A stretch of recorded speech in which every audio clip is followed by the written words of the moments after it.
దేవుని నామమున మీ అందరికీ నా వందనాలు. మరి ఈ దినం దేవుని వాక్యంలో నుంచి కొన్ని మాటలు మనము పంచుకుందాము. అయితే మన గృహంలో శత్రువు దాడి చేస్తున్నాడు, మన గృహంలో అనేక సమస్యలు వస్తున్నాయి అన్నప్పుడు, అయితే ఇజ్రాయేల్ ప్రజలు కూడా వారి చుట్టూ శత్రువు వస్తున్నారు, మా దేశంలోనికి మమ్మల్ని పాడు చేస్తున్నారు అని చెప్పి ఇజ్రాయేల్ ప్రజలు కూడా యెహోవా సన్నిధిన ఇలాగూ ప్రార్థన చేశారు. ఎలాగ చేశారంటే, యెహోవా ఇశ్రాయేలీయుల దేవా, నీవు నీతిమంతుడివై ఉన్నావు, అందువల్లనే నీ దినమున ఉన్నట్టుగా మేము సేవించి పిలుచుచున్నాము, తగ్గించుము, సన్నిధిని అపరాధము కనుక నీ సన్నిధి నిలుచుటకు అర్హులము కామని ప్రార్థన చేసిరి. ఎజ్రా ఏడ్చుచు దేవుని మందిరం మీదుట సాష్టాంగపడుచు పాపమును ఒప్పుకొని ప్రార్థన చేసెను.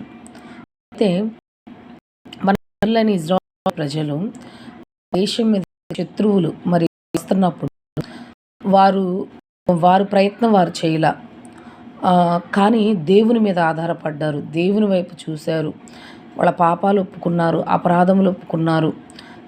అలాగా కన్నీరు కార్చి సాష్టాంగపడుచు ఒప్పుకొనుచు ప్రార్థన చేశారు.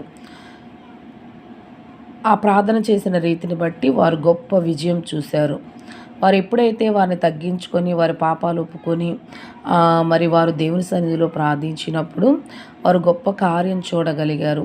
ఇజ్రాయేల్ దేశం చుట్టే ప్రాకారాలు కట్టుకొనుటకు సహాయం పొందుకున్నారు.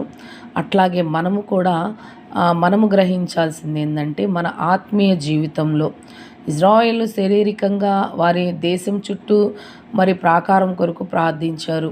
అయితే మన ఆత్మీయ పరంగా ఆలోచించాల్సింది ఏంటంటే, శత్రువైన సాతాను మన ఆత్మ మీద, మన కుటుంబాల మీద దాడి చేయకుండా ఉండాలంటే మనము కూడా దేవుని ఎదుట మనం తగ్గించుకొని ప్రార్థన చేయాలి, పాపాలు ఒప్పుకొని ప్రార్థన చేయాలి, సాష్టాంగపడుచు ప్రతిదీ కూడా నేననేది తీసివేసి ఆయన ఎదుట సాష్టాంగపడుచు ప్రార్థన చేయాలి. అలాగే ఇజ్రాయేల్ ప్రజలు ఎలాగా గోడ కట్టుకున్నట్టుకు దేవుడు సహాయం చేశాడో, అలాగే మన గృహాల చుట్టూ కూడా ప్రార్థనని కంచె వేసుకున్నట్టుకు ఎల్లప్పుడూ దేవుడు మనకు సహాయం చేస్తాడు. కాబట్టి మనం ఈ దినాల్లో ప్రార్థన మనకెంతో అవసరం.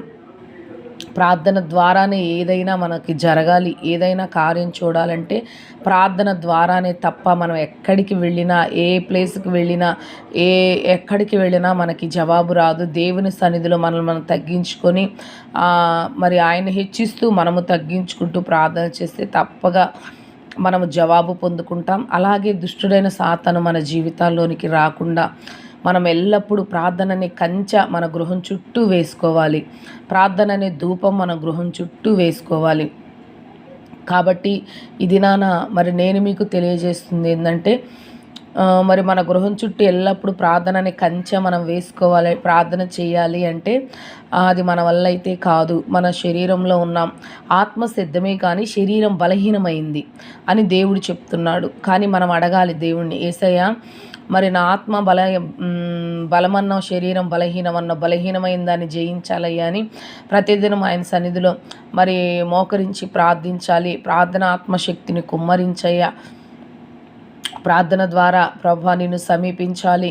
ఎక్కడ కూడా ప్రార్థనని నాయనా ఎక్కడ కూడా ప్రార్థన ఆపకూడదయ్యా, ప్రార్థనే మా ఊపిరిగా మారాలని దేవుని సన్నిధిలో మనం అడిగినప్పుడు దేవుడు మనకు ప్రార్థన చేయుటకు శక్తినిస్తాడు, ప్రార్థన చేయుటకు ద్వారాలు తెరుస్తాడు, మన ప్రార్థన కూడా వింటాడు. అలాగే అదేవిధంగా గొప్ప కార్యాలు మనం కూడా చూస్తాం. కాబట్టి ఈ దినాల్లో ప్రార్థన ఎంతో అవసరం మనకి, ప్రార్థన ఎంతో అవసరం. మన ముందున్న భక్తులు కూడా గంటలు దేవునితో గడిపారు. ఆ దినాల్లో భక్తులు గొప్ప కార్యాలు, వారు స్టేజ్కి వాక్యం చెప్పగానే గొప్ప కార్యాలు చూశారు, రక్షణ కార్యాలు, మరి పశ్చాత్తాప హృదయాలు, వెంటనే రక్షణ పొందుకునేవారు.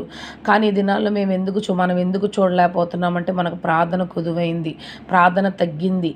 ఆ దినాల్లో భక్తులు ఎక్కువ దేవునితో సమయాన్ని గడిపేవారు, లోకంలో తక్కువ ఉండేవాళ్ళు, దేవునితో ఎక్కువ సమయం ఇచ్చేవారు. కాబట్టి వారు అద్భుత కార్యాలు, ఆశ్చర్య కార్యాలు, రక్షణ కార్యాలు చూడగలిగారు. అప్పుడున్న దేవుడు ఇప్పుడున్న దేవుడు కదా. మరి మనం ఎందుకు చూడలేకపోతున్నామంటే మనదే లోపం. ఎందుకంటే మనం దేవునితో సమయాన్ని గడపం, లోకంలో సమయాన్ని గడుపుతాం. కాబట్టే మనం కార్యాలు చూడలేకపోతున్నాం.